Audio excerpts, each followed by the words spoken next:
ఎవరైనా నీ గోల్ ఏంటి అంటే డాక్టరో, లాయరో, ఇంజనీరో, ఐఏఎస్, ఐపీఎస్ అవుతామని సమాధానం చెప్తారు. మరికొంతమంది సినిమా స్టార్స్ అవుతామని, లేదంటే రాజకీయ నాయకులం అవుతామని చెబుతారు. కానీ క్రిమినల్ కావాలని ఎవ్వరూ చెప్పరు. కనీసం క్రిమినల్ అనే ఊహ కూడా ఎవ్వరి మనసులో ఉండదు. కానీ హైదరాబాద్ కూకట్పల్లిలో బాలికను హత్య చేసిన బాలుడు మాత్రం క్రిమినల్ కావడమే తన గోల్ అని రాసుకున్నాడు. యూట్యూబ్లో మొత్తం క్రైమ్ సిరీస్లే చూసేవాడు. వాటిని చూసే క్రిమినల్ కావాలని గోల్ పెట్టుకున్నట్లు పోలీసులు చెబుతున్నారు. బాలుడి ఫోన్ మొత్తం యూట్యూబ్లోని సిఐడి సిరీస్ ఎపిసోడ్లే ఉన్నాయి. క్రైమ్ సిరీస్లు చూసి వాటితో ఇన్స్పైర్ అయిన బాలుడు క్రైమ్ ఎలా చేయాలో కూడా రాసుకున్నాడట. 2 నెలల క్రితమే ఏదో ఒక ఇంట్లో చోరీ చేయడానికి ప్లాన్ కూడా వేశాడు. దాన్ని అమలు చేయాలని కూడా భావించాడు. అయితే అది కుదరలేదు. ఈ కేసులో బాలుడిపై SC/ST అట్రాసిటీ కేసు కూడా పోలీసులు నమోదు చేయనున్నట్టు తెలుస్తోంది.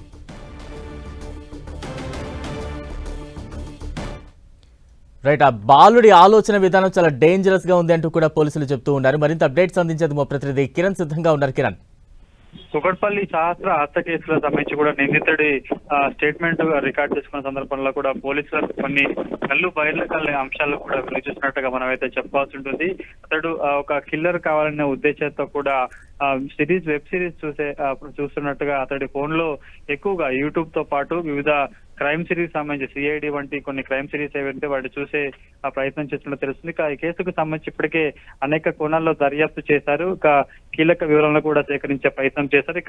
నిందితుడు మైనర్ కావడంతో అతనికి సంబంధించి కూడా కొంత కఠిన శిక్ష విధించేందుకు ఇటు SC అట్రాసిటీ సంబంధించిన కేసును కూడా ఇటు జోడించే ప్రయత్నం కూడా కుకట్పల్లి పోలీసులు చేస్తున్నట్టుగా మనం చెప్పవస్తుంది. ఈ కేసుకు సంబంధించి ఇప్పటికే సహస్ర కుటుంబ సభ్యులు కూడా తమ కూతుర్ని అత్యంత కిరాతకంగా చంపిన వ్యక్తికి కఠిన శిక్ష పడాలంటూ కూడా కోరుతున్న దీనిలో ఇప్పటికే అతడికి సంబంధించిన క్రిమినల్ హిస్టరీ కూడా ఒక్కొక్కటిగా బయటకు చూసే ప్రయత్నం చేసిన ఒక బ్యాట్ కోసం అత్యంత కిరాతకంగా హతమార్చిన ఘటనకు సంబంధించి కూడా ఇటు 2 తెలుగు రాష్ట్రాల్లో సంచలనం సృష్టించిన నేపథ్యంలో మైనర్లకు సంబంధించి కూడా కొంత ఈ తరహా నేరాలు పాల్పడినప్పుడు కఠిన శిక్షలు వేసేందుకు ఇటు పోలీస్ యంత్రాంగం కూడా కసరత్తు చేసినట్టు చెప్పు. అందులో భాగంగానే ఇప్పటికే ఇతడి సంబంధించి కూడా పలు సెక్షన్ల మీద కేసు నమోదు చేయడం జరిగింది. కాబట్టి అదనపుగా కఠినంగా అతడి శిక్షలు పడేందుకు మరికొన్ని సెక్షన్లు కూడా కుకట్పల్లి పోలీసులు జోడించబోతున్నారు. ప్రస్తుతానికైతే ఇటు కస్టడీలోకి తీసుకొని విచారించబోతున్నారా ఏంటన్న కొంత సమాచారం అయితే రావాల్సి ఉంది.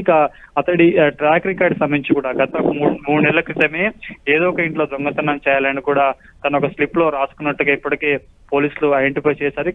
వరుసగా క్రైమ్ సిరీస్ తో పాటు వివిధ సంబంధించిన వాటిని ఎక్కువగా చూసేవాడినట్టుగా అతడి ఫోన్ లో చాలా యూట్యూబ్ సంబంధించిన క్రైమ్ సిరీస్ సంబంధించిన లింక్స్ బయటపడినట్టుగా పోలీసులు దర్యాప్తులో తేలింది. బలరాం, కిరణ్, అంటే 3 నెలలుగా అతను ప్రీ ప్లాన్డ్ గా ఏదైనా సరే ఒక చోరీ చేయాలని ఒక ప్లాన్ గా ఉన్నప్పుడు కుటుంబ సభ్యులు ఎందుకు దాన్ని గుర్తించలేకపోయారు? ఆ కోణంలో కూడా పోలీసులు ఏమైనా విచారణ చేపడుతూ ఉన్నారా?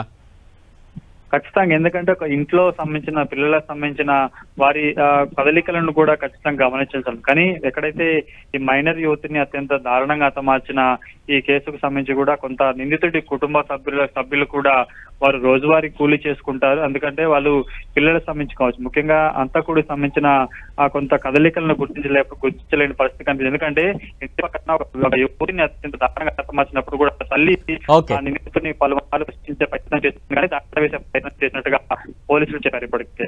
Right, thank you Kiran.